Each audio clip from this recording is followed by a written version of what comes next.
Welcome to the Landscaping Podcast. My name is Joel Barnett and I'm your host. And in today's episode, we're talking with Meg Geary from Emergent Gardens. Meg is a landscape designer based in Melbourne, and she's also a bit of a plant nerd. So they're my favourite people to talk to because they're always very passionate about what they do. And Meg is no exception to that. In this chat, we talk about being a professional for your client. So if your client tells you the type of design that they want for their garden, if it's not going to suit their house and it's going to look terrible, then it's your responsibility to have those hard conversations and tell them that what they want might not work and suggest an alternative. So there's a balance between giving them what they want and doing something that's going to look good sometimes. We also talk about how Meg got her name out in the industry to start with. So the things she was doing so that people would know that she exists and then choose her for her landscape design skills. And one of the favourite things I spoke about with Meg was when she mentioned she started a Facebook group and just a group in general for solo landscape designers. I can't remember if it was before or during the pandemic, but it was just so that they could get together and have someone to talk to, because a lot of designers do work by themselves. So it's good to have someone to talk to a bit and share problems you're having and do some networking that way as well. So that was a great idea that she started, and I think it's going to continue going forward with. So hopefully you enjoy this chat with Meg Geary. Meg, thank you very much for joining us on the Landscaping Podcast. So the first question I've got for you is how you started in the industry. I actually did work experience in year 10 in nursery in Brighton. It's no longer there. It's now the car park for the Marine Hotel. They used to be called the Garden Walk, and Anne Nadenbush was the owner when I did my work experience there, and I just loved being outside. So I kind of grew up in country Victoria, moved down to Melbourne when I was in my teens. And yeah, I just always been kind of a bit of an outdoorsy girl. Not that I am now. I work in an office most of the time, but and just love plants. So that was when I did work experience. I did that, and then went from there, went straight to Burnley straight after school and did a degree there. And then my first job out of school was at Big Green Shed. So I think I was at the second store they opened in Melbourne, and then sort of went from there into retail nurseries, but not Bunnings, funnily enough. It was, smaller stuff. Yeah. Oh, is that what I was going to say? What's the Big Green Shed? But yeah. Yeah, Bunnings. Yeah, I started working at Bunnings as one of my first jobs out of uni. Yeah. What was their nursery like now compared to then? Look, I think, when they first started, they were very much about employing people that knew the trade, sort of that were qualified. That was their big thing was, they would have professionals as their, as their staff, so you could answer all their questions and stuff. So I started working at, Bunnings Northland. So I was there actually when they were setting up to open. So the week before we were in there, putting all our banks and Besser blocks and stuff for the nursery benches, which hasn't changed in 20 odd years. But yeah, no, look, I enjoyed it. As a first job out when you're sort of in your 20s, and I didn't know really what I wanted to do with horticulture. That's quite a broad field. And I just kind of found myself in, retail nursery stuff. So, I think all along I wanted to do design. I just didn't have the confidence to do it. So I kind of bummed around in doing, retail nursery work for 20 odd years before, moving into design work. Yeah. Yeah, right. So you said you studied at Burnley, was that straight out of school? Yeah, straight out of school. So I went straight from year 12 to first year uni at Burnley. My journey through Burnley was a bit broken up in that I kind of went through that thing. I think, like a lot of kids that go straight from from school into uni, they're like, oh yeah, this is what I want to do, and then you get there and a couple of years in, you're like, oh, is it really what I want to do? So I took a bit of time off, mainly because I was failing quite a few subjects and was going back and having to repeat them, and I thought, no, I need to take some time off. So I went on a bit of a road trip up through Australia, and was supposed to be catching up with friends that were in got their first jobs out of uni. One was working in Northern Territory, another one was working in Queensland. And I went, oh, right, go and see the school friends. I got as far as Alice Springs and stayed there for 2 years working in a nursery there. And that's where I rediscovered my love of plants. That and a friend bet me a bottle of bourbon I wouldn't go back and finish my degree. So to prove him wrong, I went back and finished my degree. Well, that would have been pretty cool working with the different plants that have in Alice Springs. It was fantastic. I learned a lot about aromophilus. Emu bush. I loved it, because being in Alice, it's quite close to being, you could chat, as I did, swag in the back of the ute and go out and go exploring. And I was lucky I was up there a couple of times when they had some really good rains. So we actually had the wildflowers blooming, and it was just, my boyfriend at the time would be driving down one of the Morini loop down to Uluru and Yulara, and I'd be like, stop the car, there's a flower, and he'd be like, what are you doing? I'm leaping out, taking photos. So yeah, I've always been passionate about plants. So, for me, it was just, it was great just being able to get out and just explore stuff. So yeah, wonderful landscape. I just love that big sky country. It's pretty cool. Where do you reckon that? Do you know where the passion for the plants came from? Like so that you're wanting to work at a nursery with work experience? Not really. I guess, when I was growing up, I was lucky that my parents bought 40 acres. So I grew up in northeast Victoria in a place called Jamison, which is near Mansfield, Mount Buller. Our 40 acres backed onto state forest. So we had river frontage, and then we backed onto state forest, and I would just head up the back and love looking at wildflowers. And I think that's kind of where it maybe started, and I still do it. I still love it. My phone is not full of photos of kids. It's full of dog photos or flower photos. Sorry, kids. So I think that's kind of where it came from. And then when, you do your careers stuff when you're at, well, school I was at the time, they did a careers thing. And, one of the first, top things they kind of matched me with was horticulture, that or joining the police force. And I went, nah. So horticulture's it. So, yeah. Yeah, I did my work experience at a bakery. So I've still continued my love of food at a bakery to now. But yeah, I didn't know what I wanted to do back then. But yeah, I knew it wasn't. I was lucky enough. I was lucky enough to be the person who filled the jam donuts with jam at one point. Yeah, that's pretty good. Yeah, started right at the top. So when you went back to Burnley to finish that, because when I was talking to Paul Bangay about Burnley, saying how crazy is how many talented designers that have gone from through Burnley. So was there people that you went to school with who are now kicking goals as well? So Philip Johnson. So he was a year below me. Melissa King. So again, year below me at uni. Chris, who now owns Chartwell Nurseries. So same sort of thing. Again, he was a year above me.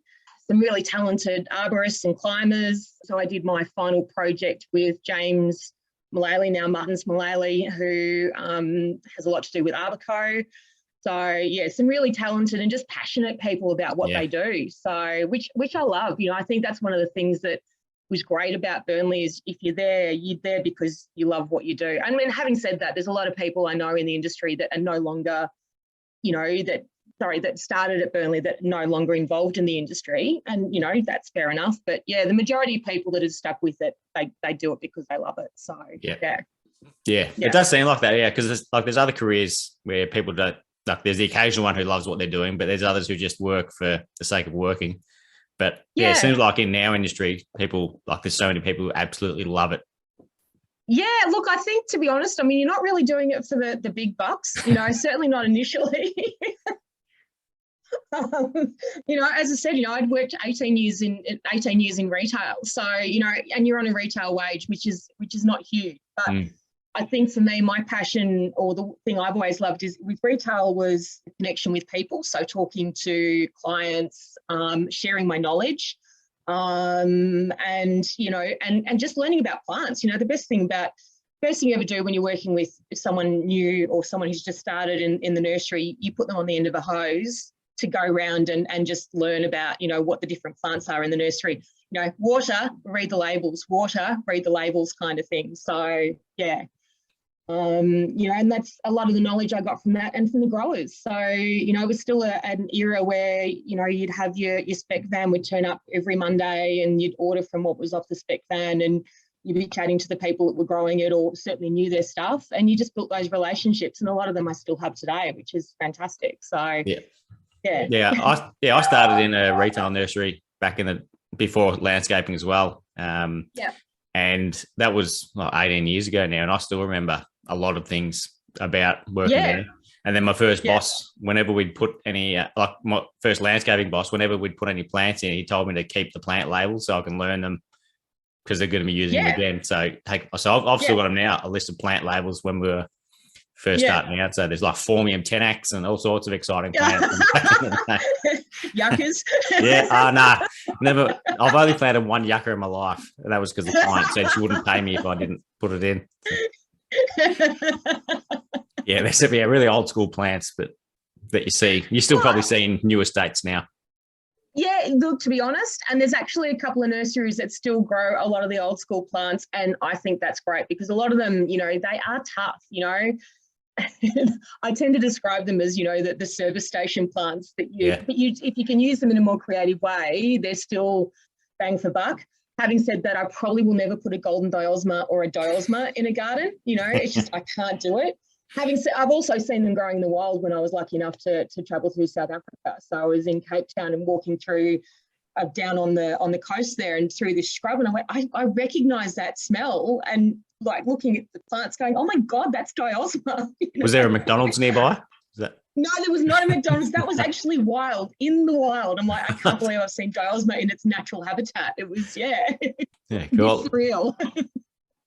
So so you were working in retail for 18 years. How did you get into design from there? I think, as I said, I always wanted to do design. I just didn't have the confidence. And I think, as I said to you when I sent back, I've got this major feeling of imposter syndrome a lot of the time.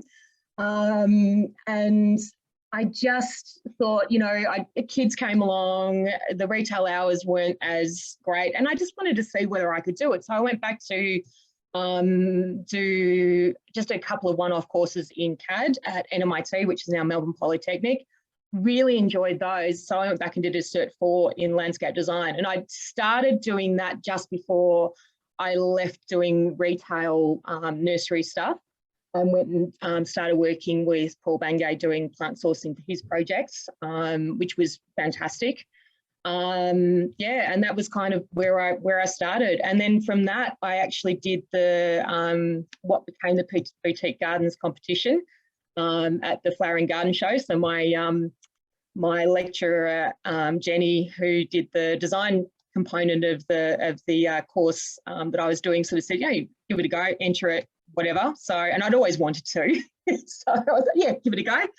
I did pretty well. So it was a good experience. And I think that was just like, well, I can actually do this. So let's give it a go. Yeah. So was that when it was the Student Gardens competition? It was just between the two. So Fleming's had just finished it. So we didn't get any cool holidays to, trips to Chelsea or anything like that. Landscaping was a first year Landscaping Victoria took it on.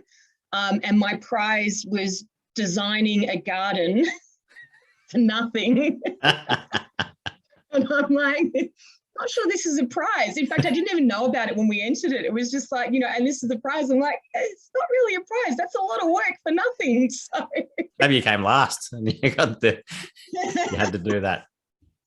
Yeah, but I've got to say, I wouldn't put so much effort in if I'd known that was what the prize was going to be. So was that the 5x5 meter as well? The same? Yes, so same size as what we have now.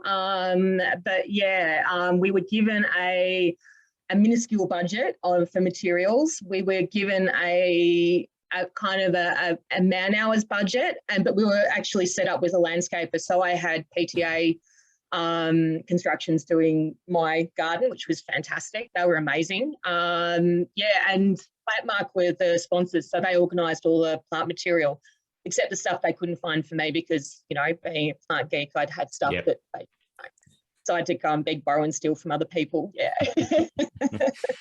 So when you were working for Paul Bangay, did you like look over his shoulder and learn anything about design there? Or was mainly it was just plant sourcing?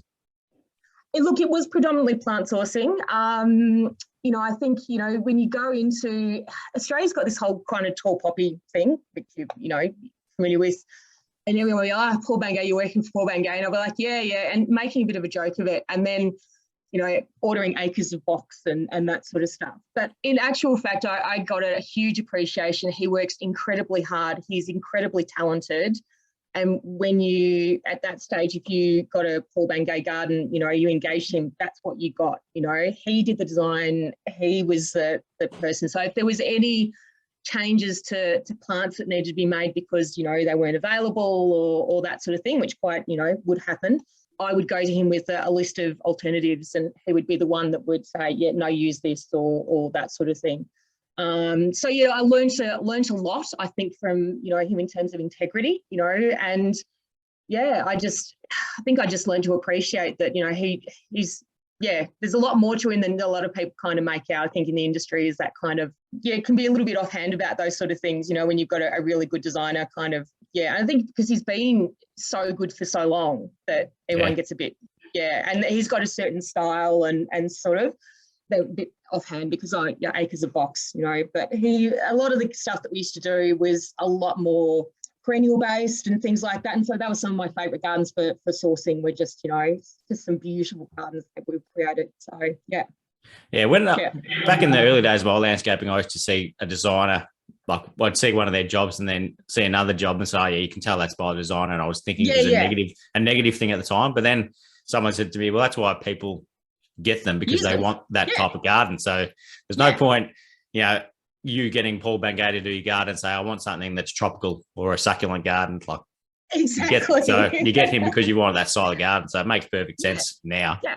Look, and I think there's different designers have different ways of approaching things. So, but you do get known for a particular style or what you enjoy designing. I think the other key is actually being able to match the garden, give it a sense of place. So if you can create a garden that works with where the house is and, the surrounding landscape and things like that. So, for example, I worked with a client up in Eltham and they had a, sort of mid-century modern style house, and, it was a Fashion Johnson house, and they were like, I really like Paul Bangay style. I'm like, yeah, that's great, but that's not going to work here because the architecture's wrong, the settings are wrong, you've got gum trees all around, we have to work with what we have, and we've created something that works really well with the settings. So I think, but having said that, if you've got that style of house, you're probably going to be looking for someone that has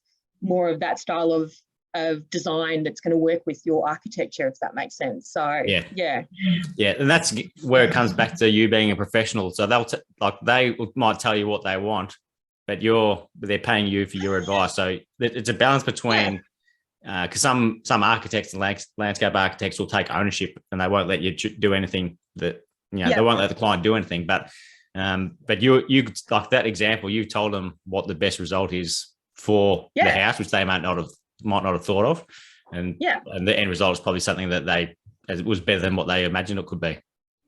Yeah, look, and I think the other thing is you've got to be really good at listening to what the client wants as well, and sometimes it can be really challenging. They've got really strong views of what they think will work, and they're often hesitant to kind of do something that's a little bit outside of the box. But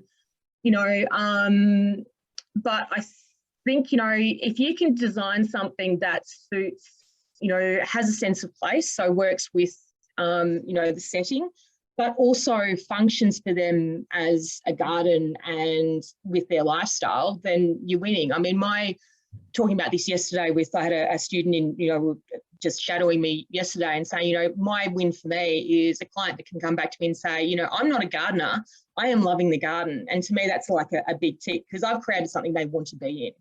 And that in itself plays out because then they tend to look after it as well. It doesn't become, something that they just go, oh, it's not me and I don't like it. And for me, a garden is to be lived in. It's there to be used. It's there to be, experienced. It's not just an object to be looked at. Yeah. Now, I think I might have spoken about it with Bonnie Stacey in her episode, but people say that they're not a gardener because they haven't got anything nice to go out to, that they would want to go outside and be in the garden. So if you can create that for them, then it benefits their life. 100%, and look, my garden has been like that for a few years until we renovated. The back, kept an eye on the front garden because, that's what the neighbours are saying. But my back garden, I'm like, we're going to renovate, so there is no point doing anything in the back. It was hideous. We never spent any time in there. And now we've actually renovated. I've actually finally gotten lawn down. It took me a year, but we got there eventually. And my son's out there like last night, got his headphones on, hanging out in the hammock on the lawn, and just, that's what he was doing after dinner. Didn't want to watch telly, just wanted to hang out in the backyard. And I'm like, perfect, tick. It's only taken me 10 years to get him out into the backyard, but it's happened. Yeah, I'm the same. I love it. Like my son last night, it was like, I think 6 o'clock, and he asked my wife if he can go outside, and she going, I'm not sure because it's been raining, so the ground's all wet. Yeah. I said, just wipe your feet before you come in. You'll be right. Yeah. Just get out. You can't knock them back if they want to go outside. Yeah, absolutely. That's why mops were invented. To go back to the garden show build that you did, what year was that? The first one you did? The student one was 2013. Was my first show garden. Yeah. Yeah, right. So are you saying the landscape in Victoria was before that? Because we built one in 2011 and 12 when it was the student competition then. So we built one for Christine Galea in 2011. Yeah. So that was a student competition with I think with was that the Flemings one? Yeah. Yeah. And then Ross Ubergang in 2012 when he won it. Yeah. So I followed up with after Ross, but I think that was the last of the Flemings. Was that? Yep. Yeah. You ruined it. I could be wrong. They may have taken it over prior to that, but it was still very much a student competition. Yeah. Yeah. And then was the next time you went back there, 2019, was it? Was that with Ben? We were, for myself, 2018 when I worked with Ben Harris. Yep. We did one of the big show gardens, but before that I was involved with Paul's garden in 2014. So sourcing the plants and then helping with the install of that. And then in the same year, Eldon did a show garden as well called Place Grow Shift, and I kind of helped out with the initial design and concept with that. So, yeah. So did you get involved at the show with those two gardens as well, or were you just more organisation beforehand? No, I was at the show during the build, and I think 2014 I may have one of the years, a couple of years after that, I was involved with judging boutiques and then also the Achievable Gardens. So, yeah, since then, yeah. And you enjoy getting around the garden show? I love it. I'm involved again this year, so I'm actually mentoring. They've got a new competition called the Emergent Gardens, which are being run by NGIB and the Tree and Shrub Growers. And ALDM, so the Australian Institute of Landscape Designers and Managers, have offered to the members to mentor. They're kind of somewhere between students and the achievables and boutiques in terms of, I guess, what the LV student competition used to be is now becoming the Emergent Gardens. So, but we're kind of involved, or I'm involved with mentoring 2 students. So it was supposed to be 1, but I'm now doing 2. So we're busy enough with 1. Yeah. Well, isn't that old age? If you want something done, ask a busy person. Yeah, that's smart. Yeah, that's awesome. That's an awesome idea. I've spoken to Brent Reed about that a couple of times because he thought of doing that for the landscaping for somewhere between the Achievable Gardens and the Boutique Gardens, something in between that. So it sounds like this is pretty much what they're doing there.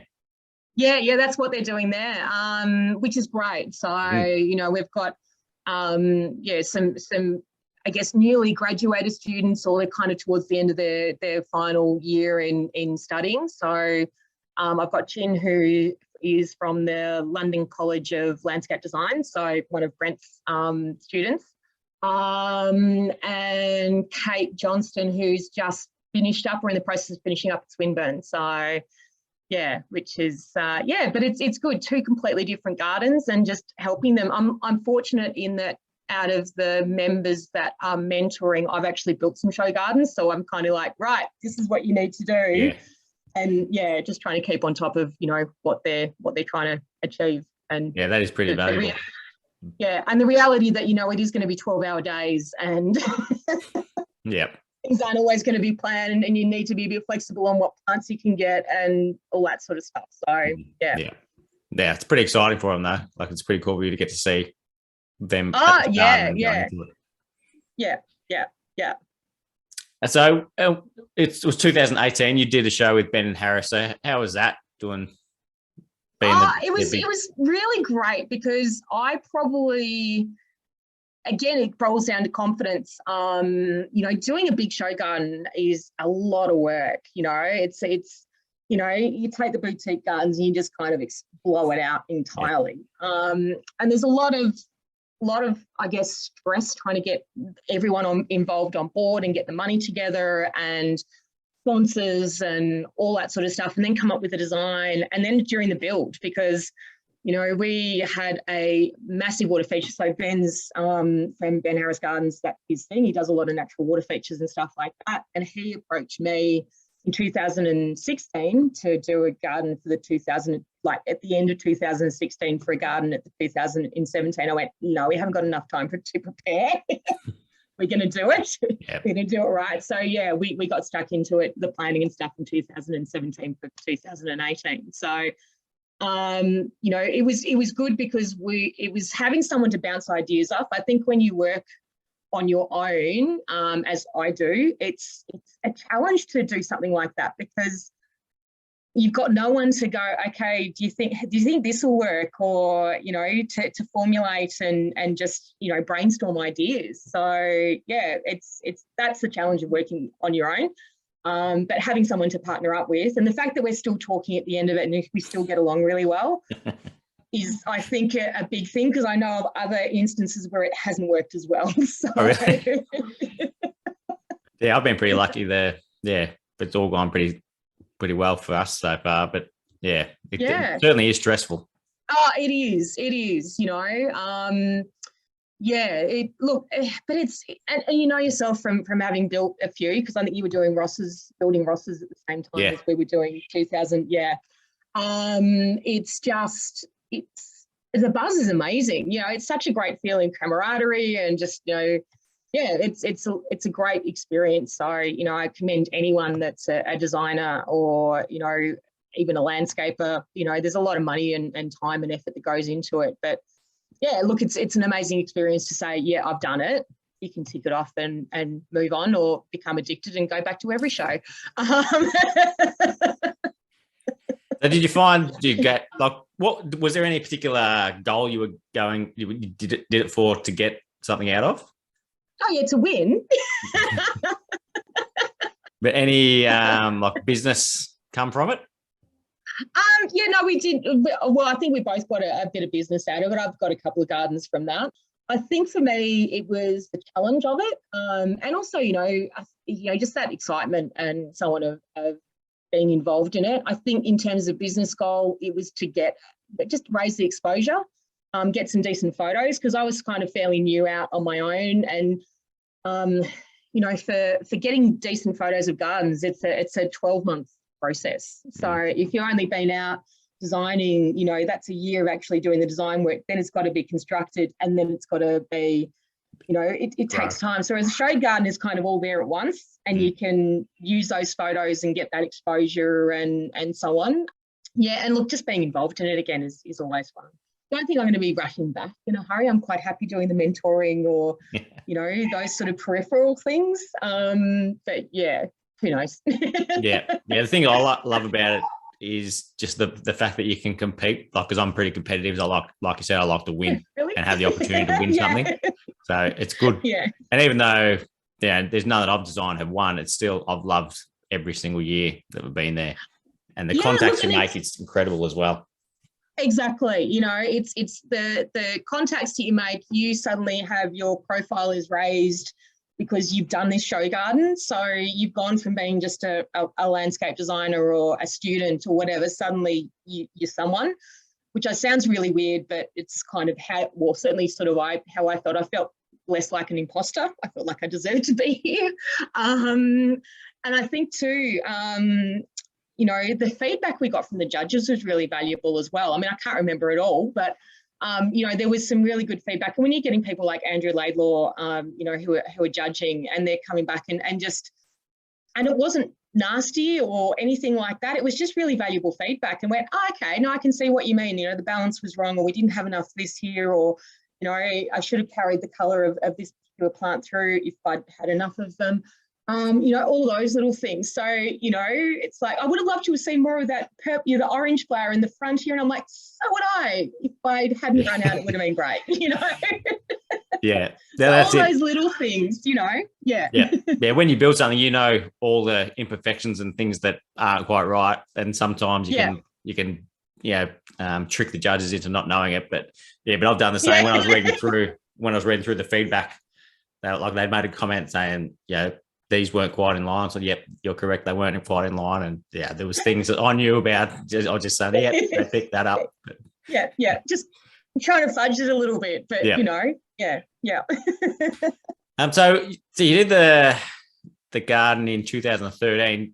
Did you start? So that was why you're still a student. That's correct. Yeah. So I was still at NMIT when I did that. Yeah. So when did you start the business after that? I kind of started. I actually got my first client out of that. So based in Geelong, he's a developer down in Geelong, but I did his own garden for his own place, and now I've actually got another one of his projects at the moment I'm supposed to be doing.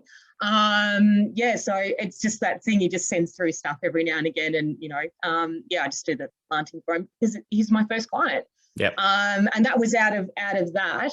So I kind of always had stuff going on in the background. So because I was working with Paul part-time, and then I left Paul and was working with Ian part-time, Ian Barker. And so I was doing sort of stuff in the background. And then it just got to the point where I just went, well, do I either try and give up that and spend all my energies with my employer, or do I just give it a go? So I just thought, well, it's now or never. Take a leap. I'm still here. So I think, even though I'd have been in the background since 2013, I didn't really stick my teeth in until sort of 2016, 2017 after I'd finished working with Ian. So, yeah. Yeah, it seems like you've been around a lot longer than that. I know, I give that impression, don't I?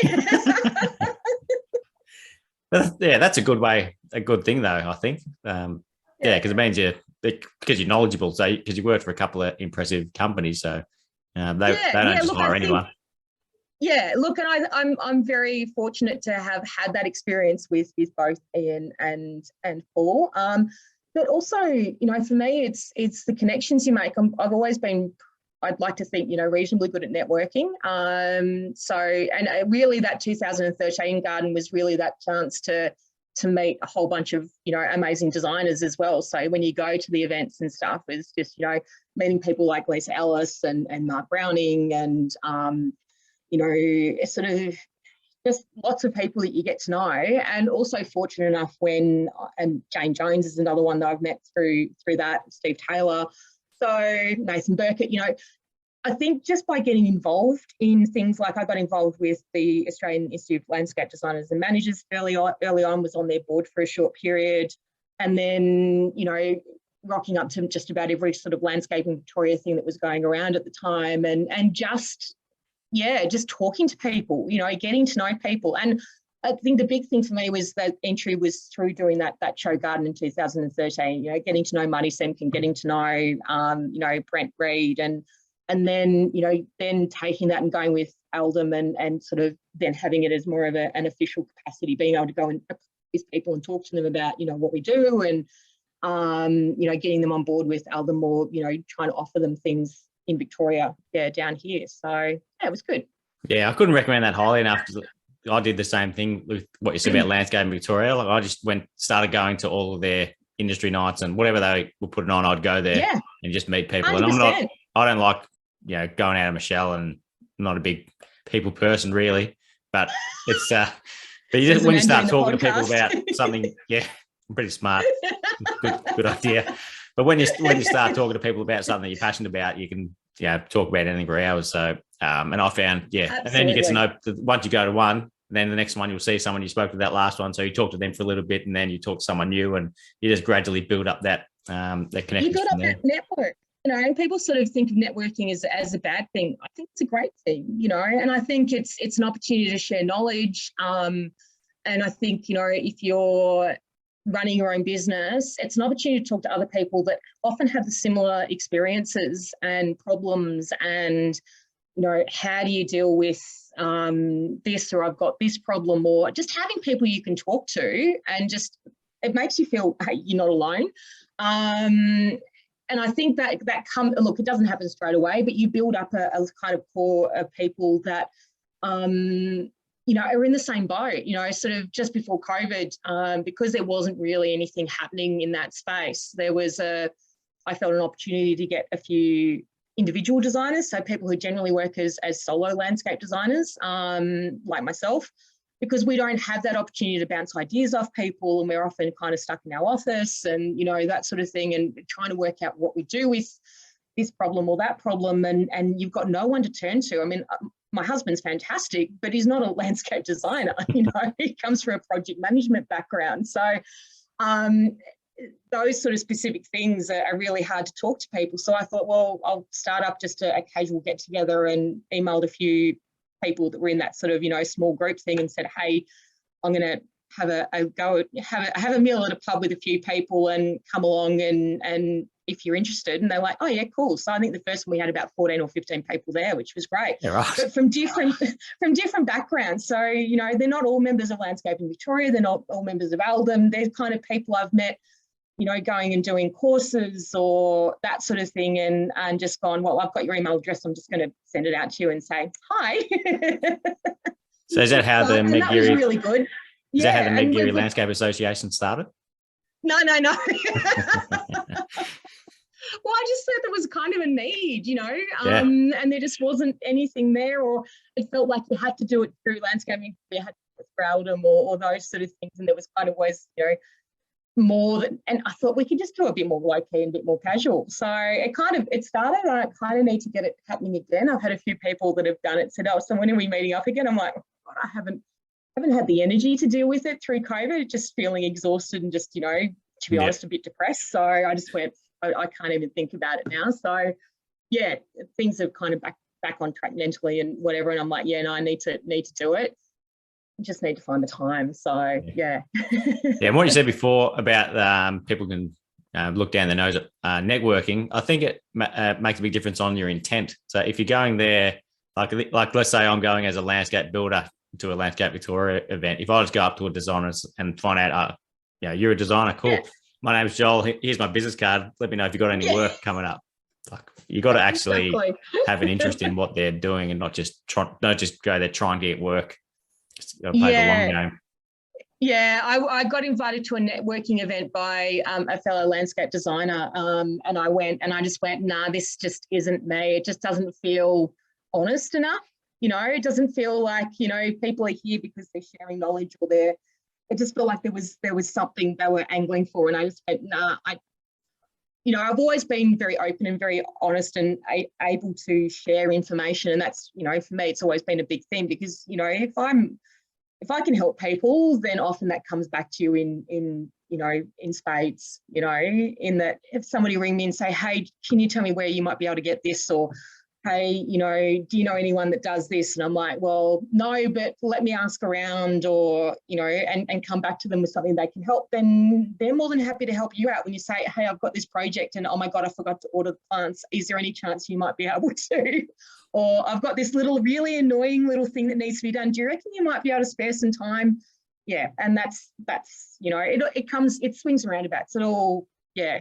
And I think that's just a good way to approach life as much as anything. If you can help, then generally it does come back to, you get a lot out of it as well. Yeah, because if you help them, even if something doesn't come back, you've still helped someone. So absolutely, and it makes me feel good. So yeah.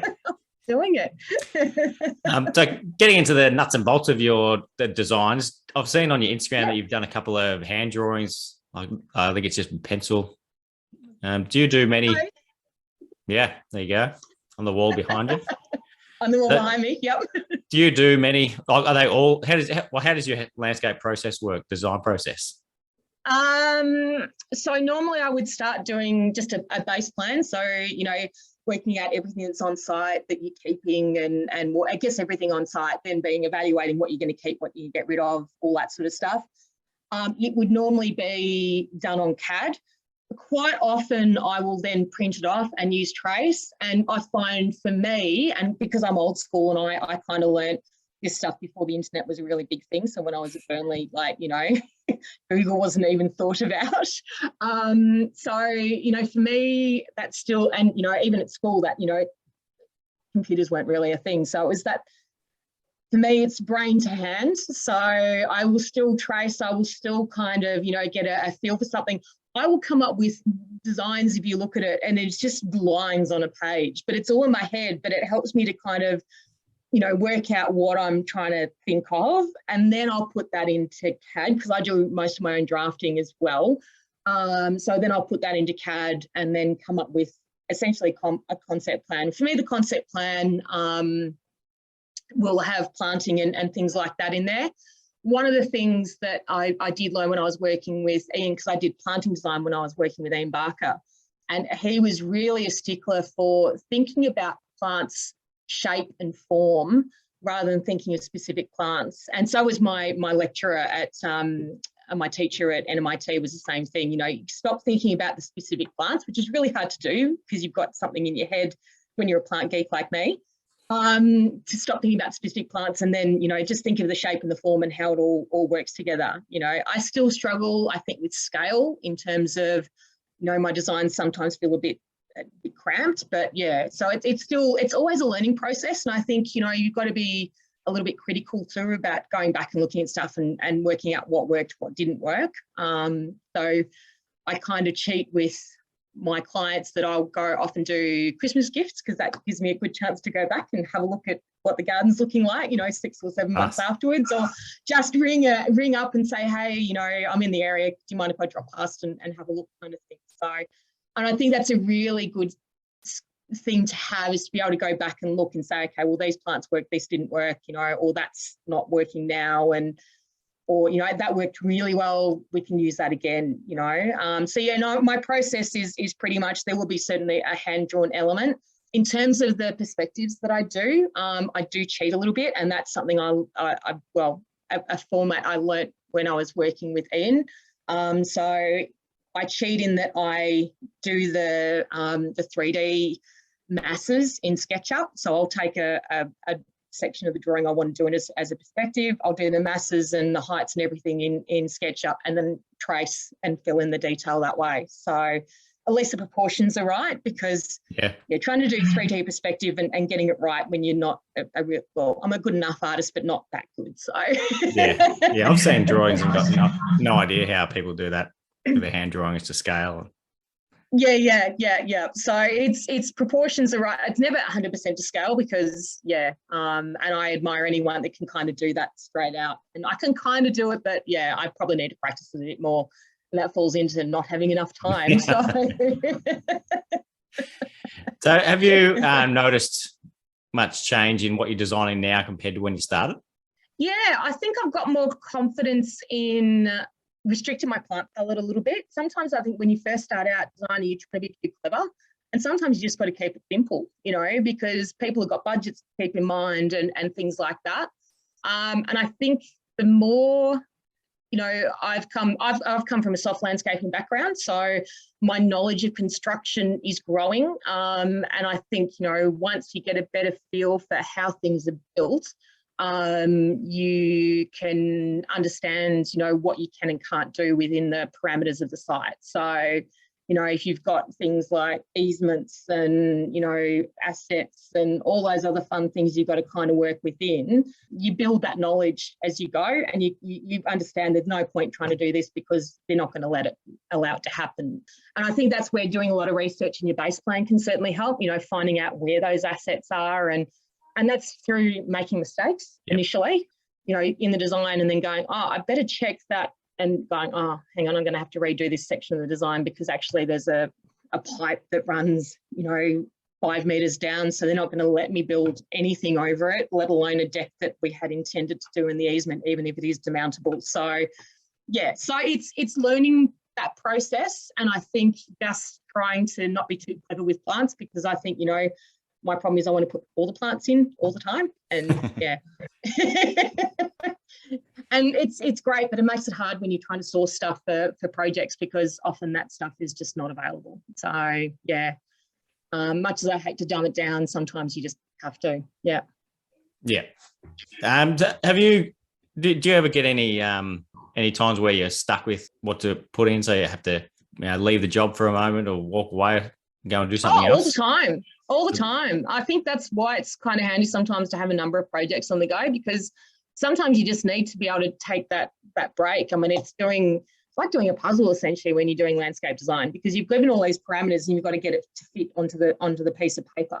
And sometimes it is that kind of, you do something up and you walk away, you come back and go, yeah, well, that's not going to work. And you might just rethink it. Or it might be that, you know, this is the joy of having the hand sketches. I will kind of just fill out masses and do a couple of quick sketches that way. It takes me longer to draw it up in CAD. So I can kind of play around with a few ideas before I kind of settle on one that I think will work, and then draw that up in more detail.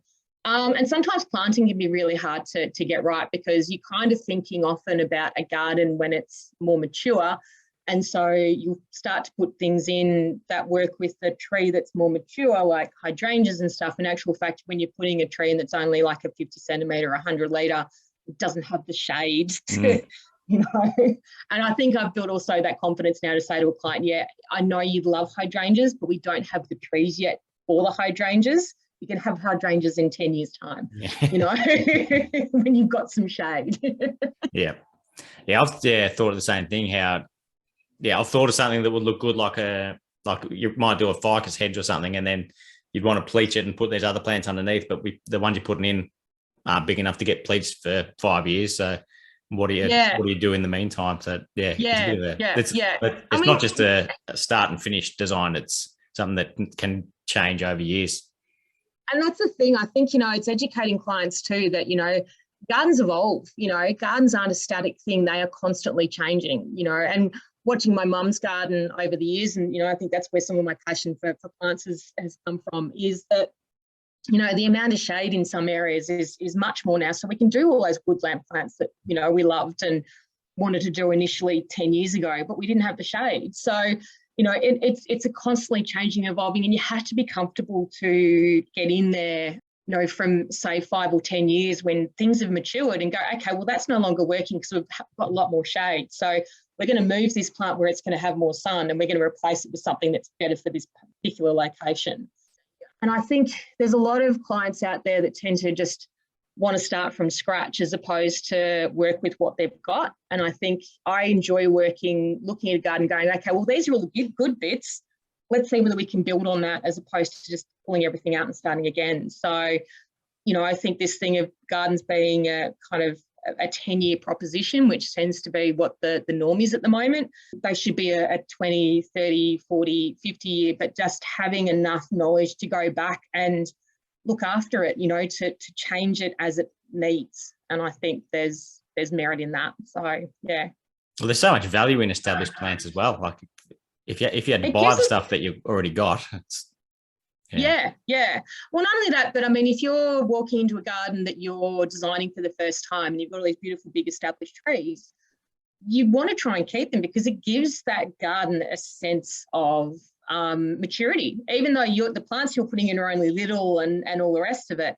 But because you've got this big, you know, a couple of big trees, suddenly, you know, in 2 years' time, it actually looks like it's been there for 5 or 10 years' time, you know, depending on what you're planting with it. So, you know, it's And it's a challenge to kind of get the planting right, because you've got to also take into consideration that, this plant you're putting in a 20 centimetre pot and is this big is going to end up being a 2 metre by 2 metre plant, and trying to get the client to understand that the spacings you need sometimes. Like, but there's so much space. I'm like, yeah, that's where perennials and stuff can come in and fit in with, just fill the gaps in between in the meantime until those have matured and gotten bigger. So, yeah.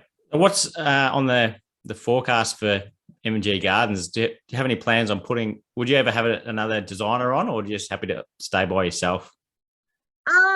I think I've gotten to the point now where I need to start looking for someone to help, because you get to the point, and I think particularly across the industry at the moment with everything that's been going on with COVID, and everyone's just so busy, and trying to explain to clients now that, what used to be a 6 to 8 week lead time for a good landscaper is now a 6 to 8 month lead time. They're kind of blown away with that. I've just got so much work on, and most of it's referrals, which is fantastic, but they're harder to say no to. Yeah. So you can't say, look, I'm really, really busy. So, and then you get to the point where you've got so many projects on, you spend all your time managing people's expectations and no time actually doing the design work. So I'm kind of feeling a little bit overwhelmed at the moment, because, I was really busy at the end of the year, said no, not doing any more stuff, throw a whole bunch of people at the beginning of the year, and then we'll come back and, yeah, let's go ahead. And I'm like, oh, shit. Now what? Yeah. So it's either I've got to get better at using the various drafting services that are out there, which is part of my problem. It's I'm a bit of a perfectionist, so what I send through tends to be most of the work already done. When I send it through to people like Pitchbox, or, I think there's a couple of others that do that kind of thing, or look at getting someone on board. And I think it's hard trying to find the right person when you're in a small office. And I think, yeah, it's a challenge. So if you've got any tips on how to employ staff, love to hear them. Don't be looking to me for that. No. No. And I think, there's a lot of people would definitely relate to feeling overwhelmed at the moment. Yeah. It's just been relentless. It absolutely has been relentless. So, yeah, it was nice to have a bit of downtime over the summer period, but then, came back full bore. Yeah. I've been saying to people the Christmas rush has started already. Yeah, it has already. Yeah. I've got clients like, I'd love to have it finished by October. I'm like, yeah. I had a guy. Yes. I haven't quoted the job yet, and so before I've even seen the plans, he goes, "Can I pay you a deposit to lock you in?" I haven't quoted it yet. So it's pretty crazy times out there. It is, and I think it doesn't help that there's certainly, I think, from a construction point of view, having good people it's such a, I don't know whether it's just because it's a unique industry where you're doing so much and it's so varied, or because it's outside. But I think, speaking to the various contractors that I work with, they're always struggling to find good staff, and I don't know how you fix that problem. So yeah. I'm not sure whether people are starting their own business so that all the good ones are doing that, or wherever they're working, they're staying. I'm not sure. Man. Yeah. Who knows? Yeah. Who knows? Not me. Meg, last question for you is, what is your favourite plant? Oh, don't say that. You can list a couple. Hey? You can list a couple of different ones if you like. Oh, thank you. Look, it depends on the situation. As a group of plants, I love euphorbias. Euphorbia rigida is one I love. I think hydrangea quercifolia is another one, because it's just a good all-rounder. And at the moment, I'm in crepe myrtles. I mean, again, for a tree that's, a good doer. And I'm doing a lot more with natives as well. So there's a lot of the gums that I'm loving as well, which are, those smooth trunked, Eucalyptus Swixoniana, and I even saw Eucalyptus victrix. Peter Shaw was talking about that at the conference I was at a couple of weeks ago, and I'm like, I have to add that to the list of things that I want to use. So yeah. There's so many, it just depends on the situation and what I'm doing. But no, I've got Euphorbia rigida in my place, the sedum's in my place. So yeah. Right. No, so Meg, thank you very much for taking the time to come on today. I really appreciate it. No, my pleasure. Thanks for having me on. It was fun.